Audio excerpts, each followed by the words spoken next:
Wenn man nicht den 100.000. Bahnhof Neuffen oder Baden-Baden auf seiner Modellbahnanlage stehen haben möchte, so ist es eine Möglichkeit, auf das Lasercut-Modell eines Kleinserienherstellers zurückzugreifen. Mir hat es dabei besonders der Bahnhof Bonndorf angetan, der sich auch auf der legendären Höllentalbahnanlage von Josef Brandl befindet. Das Lasercut-Modell wird von MBZ Modellbahnzubehör angeboten und liegt beim Preis laut meiner Schätzung etwa 30–50% über einem vergleichbar großen Kunststoffbausatz. Auch der zeitliche Aufwand für den Zusammenbau ist etwas höher, was auch daran liegt, dass die gelaserten Kartonteile ungefärbt geliefert werden und daher zwingend koloriert werden müssen. Wobei ich persönlich ja der Meinung bin, dass auch Plastikmodelle unbedingt patiniert werden sollten, sodass sich der Mehraufwand für das Lasercut-Modell schnell wieder egalisiert. Für den leicht größeren zeitlichen und monetären Einsatz bekommt man jedoch einen exklusiven und sehr schicken Bahnhof für so eine Modellbahnanlage. Da ich vorher außer einem Hühnerstall und einigen kleineren Holzhütten noch keine Lasercut-Modelle zusammengebaut hatte, habe ich als Lernobjekt zuvor das zum Bahnhof gehörige Toilettenhäuschen gekauft und montiert. Dies würde ich tatsächlich auch jedem Interessierten empfehlen, zunächst einmal mit einem leichteren Bausatz anzufangen, bevor man sich an ein doch etwas aufwendigeres Gebäudemodell heranwagt. Der Hersteller empfiehlt, die Einzelteile zunächst mit einem Skalpell herauszutrennen und den Ruß des Lasertrennprozesses mit einer Bürste zu entfernen, dann die Gebäude bereits zusammenzukleben, erst dann sie zu grundieren, zu farben und schließlich zu detaillieren. Da ich mir nicht zugetraut habe, die feinen Fachwerkbalken und sichtbaren Steinverzierungen im verbauten Zustand anzumalen, habe ich die Reihenfolge verändert, was ebenfalls wunderbar funktioniert. So habe ich mich entschieden, sämtliche Wandelemente erst fertig anzumalen und erst dann das Gebäude zusammenzusetzen. Damit kann man die feinen Linien sehr viel einfacher auf den Karton malen, solange er gut zugänglich flach vor allem auf dem Basteltisch liegt. Der Nachteil ist allerdings, dass man bereits zu Beginn wissen muss, welches Teil wohin gehört und wie es angemalt werden muss, was bei der Vielzahl von Einzelteilen dieses größeren Bausatzes zu einer größeren Puzzlearbeit ausartet.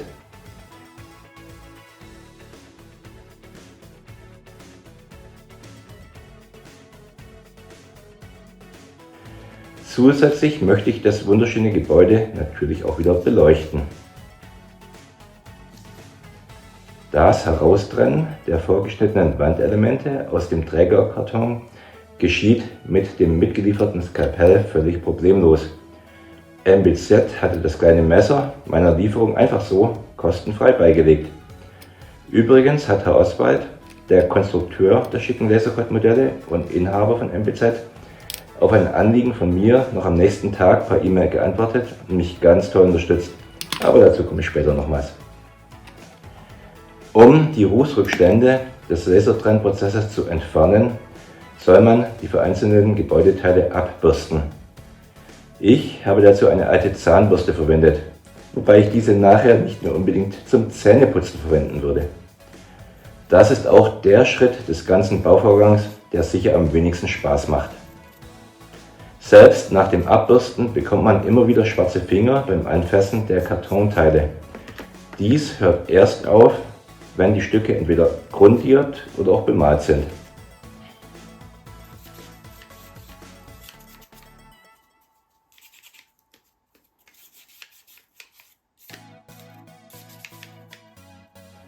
Die großen tragenden Wandelemente habe ich anschließend einseitig satt mit einer Grundierung, dem sogenannten Primer von MBZ, eingepinselt. Damit soll der Karton weniger feuchtigkeitsempfindlich und insgesamt stabiler werden.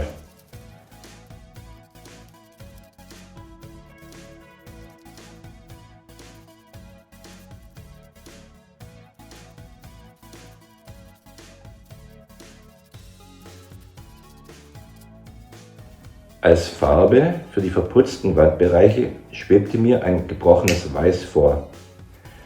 Dafür habe ich weißer Acryl- oder Abtönfarbe mit ganz wenig brauner Pulverfarbe einen leicht cremigen Farbton gegeben.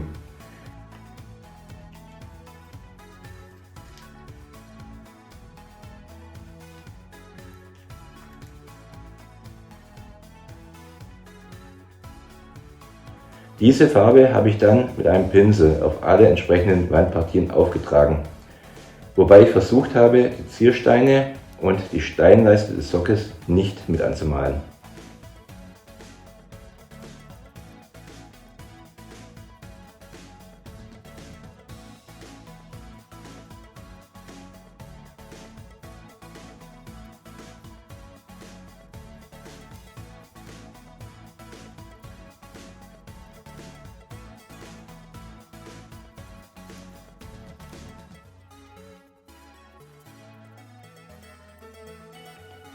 Auf die gestrichenen Holzwände des Güterschuppens habe ich mit einem Schwamm nicht deckend grüne Pulverfarbe aufgetragen, die ich zuvor mit Wasser und einem Tropfen Dispersionsbinder von MBZ zu einer pastinösen Creme angerührt habe.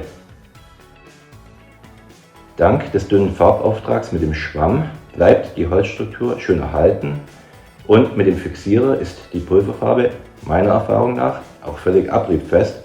Man kann sich den Überzug mit einem Klarlack sparen. Für die Darstellung der Dachziegelflächen habe ich Pulverfarbe mit dem Farbton Umbra gebrannt verwendet und wiederum mit dem Schwamm aufgetragen.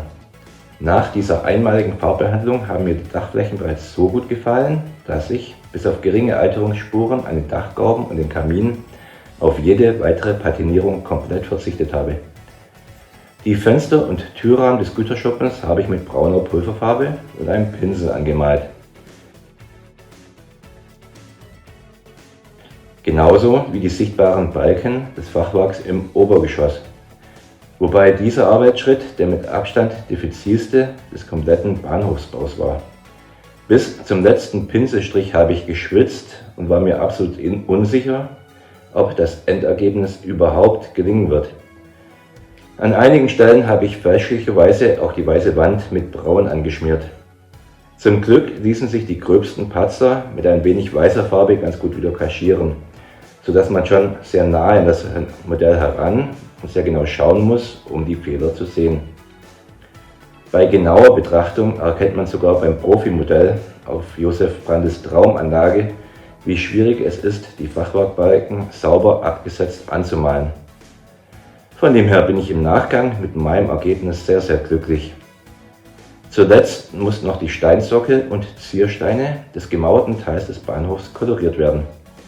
Im Original, das ja nach wie vor im Schwarzwald steht, auch wenn es schon lange nicht mehr als Bahnhof genutzt wird, sind diese ziegelrot. Nach meinem Empfinden hätte dieses leicht verspielte Aussehen weniger gut mit den Gebäuden meiner niederbayerischen Wahlheimat auf der Hintergrundkulisse harmoniert. Daher habe ich mir die künstlerische Freiheit genommen, diese grau anzumalen und eher eine Natursteinoptik nachzuempfinden.